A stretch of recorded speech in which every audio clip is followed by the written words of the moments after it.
Hi ಎಲ್ಲರೂ ನಮಸ್ಕಾರ. ಮಧುಲತಾ ಅಡುಗೆ ಚಾನಲ್ಗೆ ಸ್ವಾಗತ. ನೋಡಿ ಇವತ್ತಿನ ರೆಸಿಪಿ ಮೊಟ್ಟೆ ಅವಲಕ್ಕಿ ಒಗ್ಗರಣೆ ಮಾಡುವ ವಿಧಾನ ತೋರಿಸ್ಕೊಡ್ತಾ ಇದ್ದೀನಿ. ಹಾಗಾದರೆ ಹೇಗೆ ಮಾಡೋದಂತ ತೋರಿಸ್ಕೊಡ್ತೀನಿ ಬನ್ನಿ. ಮೊದಲನೇದಾಗಿ ಒಂದು 1/4 kg ಅಷ್ಟು ಗಟ್ಟಿ ಅವಲಕ್ಕಿ ತಗೊಂಡಿದ್ದೀನಿ. ನೀಟಾಗಿ ಕ್ಲೀನ್ ಮಾಡಿ ತಾಳಿ ನಂತರ ಬಿಸಿ ನೀರು ಹಾಕ್ಕೊಳ್ತಾ ಇದ್ದೀನಿ. ಬಿಸಿ ನೀರು ಹಾಕೊಂಡು ನೀಟಾಗೆಲ್ಲ ಮಿಕ್ಸ್ ಮಾಡ್ಕೊಳ್ಳಿ. ಬಿಸಿ ನೀರು ಹಾಕೋದ್ರಿಂದ ಚೆನ್ನಾಗಿ ಕ್ಲೀನ್ ಆಗುತ್ತೆ ಫ್ರೆಂಡ್ಸ್, ಬೇಗ ನೆನೆಯುತ್ತೆ, ಹಾಗೆ ಚೆನ್ನಾಗಿ ಕ್ಲೀನ್ ಆಗುತ್ತೆ. ನೋಡ್ತಾ ಇರ್ಬೋದು ಈ ಥರ ಪೌಡ್ರ್ ಎಲ್ಲ ಬಂದುಬಿಡುತ್ತೆ ಮೇಲೆ. ನಂತರ 2 ಸೆಕೆಂಡ್ ಬಿಟ್ಬಿಡಿ ಸಾಕು. 2 ಸೆಕೆಂಡ್ ಬಿಟ್ಟರೆ ಸಾಕು ಫ್ರೆಂಡ್ಸ್, ನೆನೆಸೋ ಅವಶ್ಯಕತೆ ಇರಲ್ಲ. ನೋಡ್ತಾ ಇರ್ಬೋದು ಈಗ ನೀಟಾಗೆಲ್ಲ ನೀರೆಲ್ಲ ಸೋಸ್ಕೊಳ್ತಾ ಇದ್ದೀನಿ.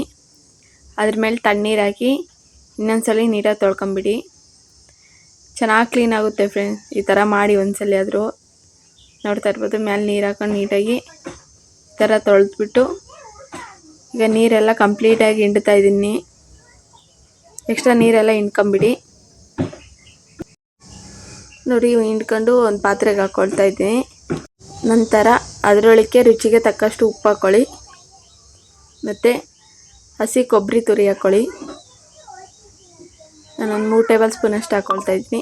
ನಂತರ ನೀಟಾಗಿ ಹೊಂದ್ಕೊಳ್ಳೋ ಥರ ಮಿಕ್ಸ್ ಮಾಡ್ಕೊಳ್ಳಿ. ಈ ಥರ ಉಪ್ಪು ಕಾಯಿ ಮಿಕ್ಸ್ ಮಾಡೋದ್ರಿಂದ ತುಂಬಾ ಚೆನ್ನಾಗಿರುತ್ತೆ ಫ್ರೆಂಡ್ಸ್. ಈ ಥರ ಮಿಕ್ಸ್ ಮಾಡಿ ಒಂದು ಸೈಡಿಗೆ ಇಟ್ಟು ಈಗ ಮತ್ತೊಂದು ಪಾತ್ರೆಗೆ ಒಂದು 3 ಟೇಬಲ್ ಸ್ಪೂನಷ್ಟು ಎಣ್ಣೆ ಹಾಕ್ಕೊಳ್ತಾ ಇದ್ದೀನಿ. ನಂತರ 2 ಟೇಬಲ್ ಸ್ಪೂನಷ್ಟು ಕಡಲೆ ಬೀಜ, ಅದು ನೀಟಾಗಿ ಎಣ್ಣೆಗೆ ಫ್ರೈ ಮಾಡ್ಕೊಳ್ಳಿ. ನೋಡ್ತಾ ಇರ್ಬೋದು ಈ ಥರ ಆಗಿದೆ. ಈಗ ತೆಕ್ಕೊಳ್ತಾ ಇದ್ದೀನಿ. ಇವಾಗ ಅದೇ ಎಣ್ಣೆ ಒಳಗೆ ಸಾಸಿವೆ, ಕರಿಬೇವು, ನಂತರ ಹಸಿರು ಮೆಣಸಿನ್ಕಾಯಿ, ಸಣ್ಣದಾಗಿ ಕಟ್ ಮಾಡಿರೋ ಅಂಥ 2 ಈರುಳ್ಳಿ ನೀಟಾಗಿ ಫ್ರೈ ಮಾಡ್ಕೊಳ್ಳಿ. ನೋಡ್ತಾ ಇರ್ಬೋದು ಈ ಥರ ಫ್ರೈ ಆಗಿದೆ. ಈಗ 1 ಟೇಬಲ್ ಸ್ಪೂನಷ್ಟು ಶುಂಠಿ ಬೆಳ್ಳುಳ್ಳಿ ಪೇಸ್ಟ್ ಹಾಕ್ಕೊಳ್ತಾ ಇದ್ದೀನಿ. ನೀಟಾಗಿ ಮಿಕ್ಸ್ ಮಾಡ್ಕೊಳ್ಳಿ.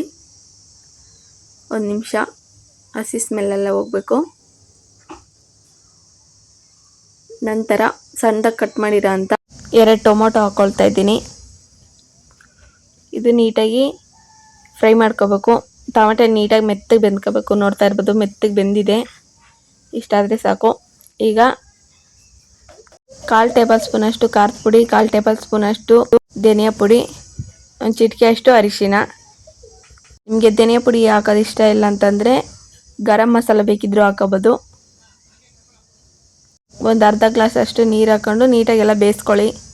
ನಾವು ಧನಿಯಾ ಪುಡಿನ ಮನೆಯಲ್ಲೇ ಹಾಕ್ಸಿರೋದು, ಹಂಗಾಗಿ ನಾನು ಗರಂ ಮಸಾಲ ಹಾಕ್ಕೊಳ್ತಿಲ್ಲ, ಧನಿಯಾ ಪುಡಿನೇ ಹಾಕ್ಕೊಳ್ತಾ ಇದ್ದೀನಿ. ನಂತರ ರುಚಿಗೆ ತಕ್ಕಷ್ಟು ಉಪ್ಪು ಹಾಕ್ಕೊಂಡು ಚೆನ್ನಾಗಿ ಬೇಯಿಸ್ಕೊಳ್ಳಿ. ಹಸಿ ಸ್ಮೆಲ್ಲೆಲ್ಲ ಹೋಗಬೇಕು. ನಂತರ ಒಂದು 3 ಮೊಟ್ಟೆ ಹಾಕ್ಕೊಳ್ತಾ ಇದ್ದೀನಿ. ಹಾಕ್ಕೊಂಡು ಲೈಟಾಗಿ ಮಿಕ್ಸ್ ಮಾಡ್ಕೊಳ್ಳಿ. ಸ್ವಲ್ಪ ಉಪ್ಪು ಹಾಕ್ಕೊಳ್ತಾ ಇದ್ದೀನಿ ಇದ್ರ ಮೇಲೆ. ಇವಾಗ ಲೈಟಾಗಿ ಮಿಕ್ಸ್ ಮಾಡ್ಕೊಳ್ತಾ ಇದ್ದೀನಿ. ನೀವು ಉಪ್ಪು ನೋಡ್ಕೊಂಡು ಹಾಕೋಬೇಕು ಫ್ರೆಂಡ್ಸ್, ಆಗಲೇ ಅವಲಕ್ಕಿಗೆ ಉಪ್ಪು ಹಾಕಿರ್ತೀವಲ್ಲ, ಹಂಗಾಗಿ ಎಲ್ಲ ಮಿಕ್ಸ್ ಮಾಡ್ಕೊಳ್ಳಿ. ನೋಡ್ತಾ ಇರ್ಬೋದು ಈ ಥರ ಮಿಕ್ಸ್ ಮಾಡ್ತಾ ಇದ್ದೀನಿ. ಉಪ್ಪು ಖಾರ ಏನಾದರೂ ಕಮ್ಮಿ ಇದ್ದರೆ ಹಾಕ್ಕೋಬೋದು. ಯಾರಾದರೂ ನಮ್ಮ ಚಾನಲ್ ಹೊಸ್ದಾಗಿ ನೋಡ್ತಿದ್ರೆ ಪ್ಲೀಸ್ ಸಬ್ಸ್ಕ್ರೈಬ್ ಮಾಡ್ಕೊಳ್ಳಿ ಫ್ರೆಂಡ್ಸ್. ಹಾಗೆ ಪಕ್ಕದಲ್ಲಿರುವ ಬೆಲ್ಲೈಕನ್ನ ಕ್ಲಿಕ್ ಮಾಡಿ ಆಲ್ ಅಂತ ಆಪ್ಷನ್ ಕೊಡಿ. ಆಗಲೇ ನೆನೆಸಿಟ್ಟಿದ್ವಲ್ಲ ಅವಲಕ್ಕಿ ಹಾಕ್ಕೊಳ್ತಾ ಇದ್ದೀನಿ ನೋಡಿ. ಅವಲಕ್ಕಿ ಹಾಕೊಂಡು ನೀಟಾಗಿ ಎಲ್ಲ ಹೊಂದ್ಕೊಳ್ಳೋ ಥರ ಮಿಕ್ಸ್ ಮಾಡ್ಕೊಳ್ಳಿ. ಮಾತ್ರ ತುಂಬಾ ಟೇಸ್ಟಿಯಾಗಿ ಬಂದಿತ್ತು ಫ್ರೆಂಡ್ಸ್. ನೀವು ಮನೇಲಿ ಮಾಡಿ, ತುಂಬಾ ಇಷ್ಟ ಆಗುತ್ತೆ ನಿಮಗೂ, ಮಕ್ಳಿಗೂ ತುಂಬ ಇಷ್ಟ ಆಗುತ್ತೆ. ಕೊನೆಯದಾಗಿ ಕಡಲೆ ಬೀಜ ಹಾಕೊಂಡು ನೀಟಾಗೆಲ್ಲ ಮಿಕ್ಸ್ ಮಾಡ್ತಾ ಇದ್ದೀನಿ. ಕೊತ್ತಂಬರಿ ಸೊಪ್ಪು ಹಾಕೋಬೋದು, ಮೇಲೆ ನಾನೇನು ಹಾಕ್ತಿಲ್ಲ. ನೀಟಾಗೆಲ್ಲ ಮಿಕ್ಸ್ ಮಾಡ್ಕೊಂಬಿಡಿ. ಉಪ್ಪು ಖಾರ ಏನಾದರೂ ಕಡಿಮೆ ಇದ್ದರೆ ಹಾಕ್ಕೊಳ್ಳಿ. ನೋಡ್ತಾ ಇರ್ಬೋದು ತುಂಬಾ ರುಚಿಯಾಗಿರೋಂಥ ಮೊಟ್ಟೆ ಅವಲಕ್ಕಿ ಒಗ್ಗರಣೆ ರೆಡಿ. ನೀವು ಮನೇಲಿ ಮಾಡಿ ಹೇಗಿತ್ತು ಅಂತ ಮರೀದೆ ಕಮೆಂಟ್ ಮಾಡಿ. ನಾಳೆ ಮತ್ತೊಂದು ವಿಡಿಯೋ ಜೊತೆ ಸಿಗೋಣ.